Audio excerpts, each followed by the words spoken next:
خوب عدالت دا زما زوی دی دا ما د اختر په دویمه ورځ باندې د هسپتال ته راوستی زه مزدور کس یم غریب یم د اختر په دویمه ورځ باندې دلته ما راوستی دی چې ډاکټر صاحب ایمرجنسي ته مې وروستی دوه بچي راسره دي دا مې دنده کړی دی چې دا زما زوی دی سپي خړولی دی په پنجه والی دی دغه ډاکټر راولګېده پوه شو ما ته یې ویل ته راوله چې داسې مې ورله راوسته داسې ورته وکتل ما ته یې ویل ډېر ساده سړی ساده خو تعلیمونه هم نشته قومه تعلیم هم نشته دی ساده یو خبره صحیح ده چې داسې یې وکته ما ته یې ویل روغ جوړ دی ساده سړی زه خوشحاله شوم مال چې روغ جوړ دی اورې هلته یې راله دوایي لیکلې د طاقت برابروي اورې اوس برابر شوی د وجود نه او د چمجو دوایي ورته لیکلې پرچه یې راسره ده امیس صاحب نه زه دا تپوس کوم چې پرون ما د خپل زوی راوسته ستا په هسپتال کې غپا کوله ته امیس صاحب ته وله خواله راغلی امیس صاحب ته زما د بچي خواله راغلی نه دلته راځي چې ژوندی هم راغلی صبر وکړه صبر صبر صبر خبره درته کوم یو منټ چې تا زما د بچي دپاره د چمجو او د طاقت دوایي ورکوله تا انجکشن ولې نه کو چې کله د انجکشن دې مونه که ویې مې وړو دا د اختر په دویمه ورځ ما راوستی او پرون مې بیا هسپتال ته راوستم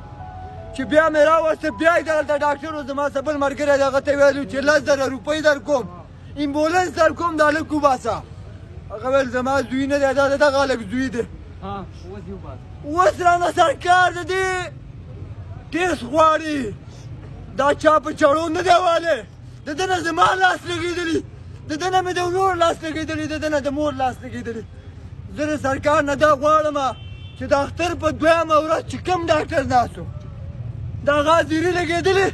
د هغه دلته نوم لیکلی دی زما نوم هم څه په رجسټر کې شته پرون یې راړولی دی ګلسیاد مې نوم دی د دوی نوم مې عثمان دی دا دی مړ دی په رشکۍ کې اوسېږم یم د مامون دو هغه ډاکټر راوله دننه کېنوه ما ته به معلوم شي ته ما ته زما د دوی قاتل ورده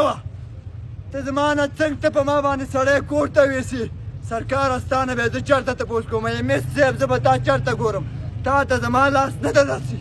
اوس ته رسي چې دا مړی دلته پروت دی دا قام راته ولاړ دی زه د سیاست والا نه یم ټکی تعلیم مې نشته سړی راولد کړی ته واچوه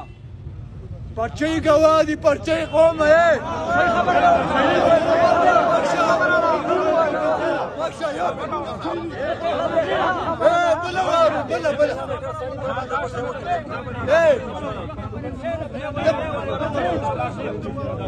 د پېښور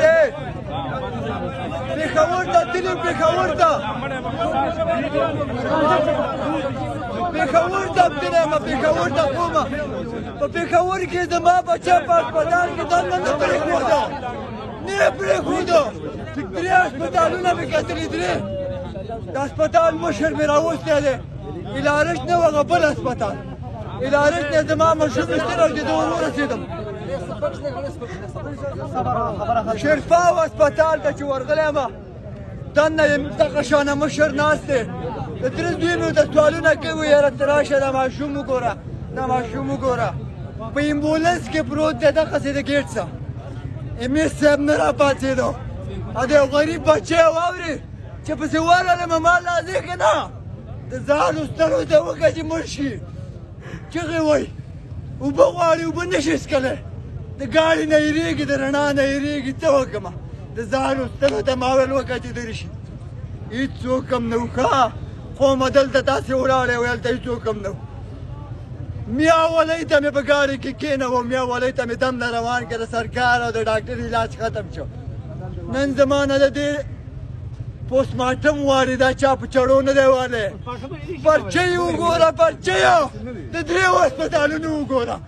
زه د هغه خلکو نه دا یو سوال کوم د دې نه نوره ګټه نه کېږي چې کوم خلک په ما پسې ووټ ته راځي او ووټ غواړي زه به ملتپال ته وایم زه ریحانه نور ته وایم که پښتون یې اوس راشه دلته ودرېږه دا یوازې زما بچیان نه دي دا ستاسې بچیان دي په دې کې به درته په دې ځای به درته پلوټې نه وړوله په دې